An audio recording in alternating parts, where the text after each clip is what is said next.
That's the fun part about the CTO role, is the fact that technology is advancing at such a rapid pace. And so it's not something you can sit back and let pass you by, because once it gets past you, it's hard to catch back up.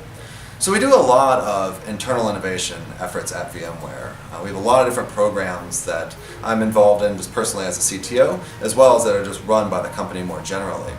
So we have innovation offsites, in fact one that's going to be happening here at our Bangalore office tomorrow. And that's an opportunity for individual engineers to step up and talk about things that they've been thinking about either as part of their day job or maybe in their spare time, trends that they're seeing, and solutions and ideas that they've come up with.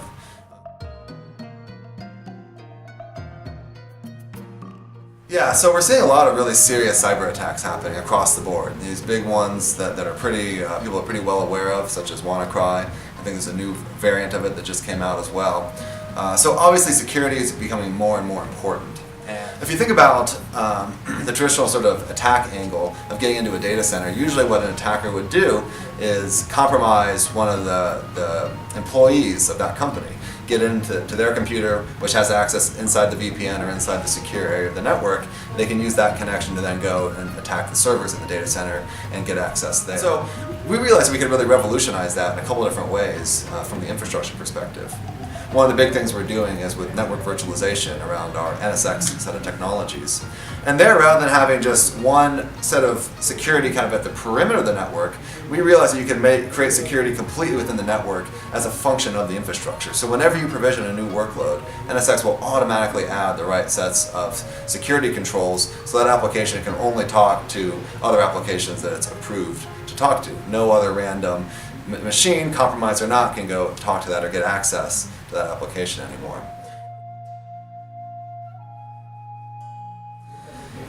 So we're seeing huge interest in containers and cloud native applications across all of our customers. Every customer discussion I have nowadays certainly covers that at some point. And what a lot of our customers are having challenges with is not so much building the applications. Developers are really excited about all these new technologies. They're embracing them wholeheartedly, and they're building a lot of new applications with these technologies.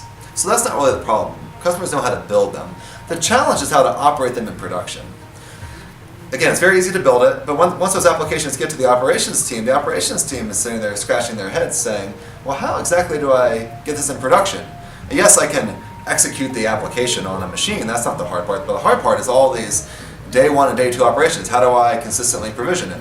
How do I make sure that I can upgrade it safely without any downtime or disruption to the application?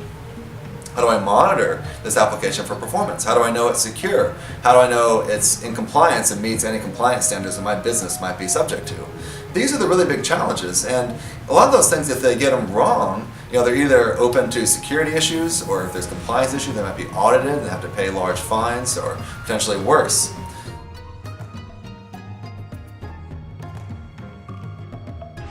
So first of all, you should note that we have our largest engineering office outside of the US here in Bangalore, in India.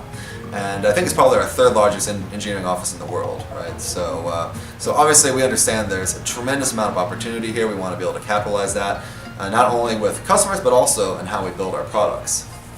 Now on the customer side, we're doing a lot within India. So we're doing a lot both on the public sector with the government, all the digitalization efforts that I mentioned earlier, as well as in the private sector.